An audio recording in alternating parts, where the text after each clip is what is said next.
लोकसभा निवडणुकीच्या आतापर्यंतच्या इतिहासात कधी नव्हे इतकी चर्चा महायुतीच्या उमेदवारांबाबत होत आहे.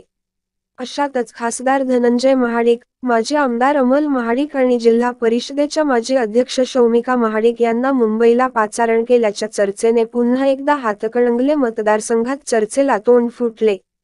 हे तिघेही बुधवारी कोल्हापुरात नसल्याने ही चर्चा आणखीनच वाढली. परंतु या चर्चेत कोणतेच तथ्य नसल्याचेही रात्री स्पष्ट झाले.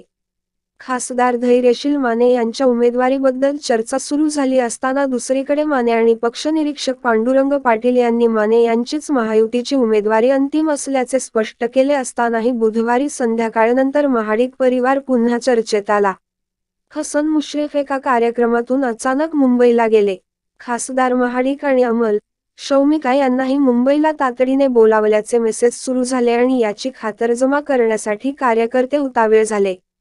याबाबत अधिक माहिती घेतली असताना खासदार महाडिक हे कोल्हापूर, हातकणंगले आणि सातारा लोकसभा मतदारसंघाचे क्लस्टर प्रमुख असल्याने ते साताऱ्याला गेल्याचे सांगण्यात आले. तर अमल महाडिक हे मंत्रालयात काम असल्याने तिकडे गेले. तर कौटुंबिक कारणामुळे त्यांच्यासोबत शौमिका महाडिक गेल्याचे सांगण्यात आले. हसन मुश्रीफ हे 2 दिवसांपूर्वीच मुंबईला गेल्याचे सांगण्यात आले. त्यामुळे हातकणंगलेच्या उमेदवारीच्या सुरू झालेल्या फेरचर्चेत कोणतेही तथ्य नसल्याचे स्पष्ट झाले. यावर तुम्हाला काय वाटते कमेंट बॉक्समध्ये लिहा. चॅनलला सबस्क्राईब केले नसेल तर नक्की सबस्क्राईब करा. जगात भारी कोल्हापुरी.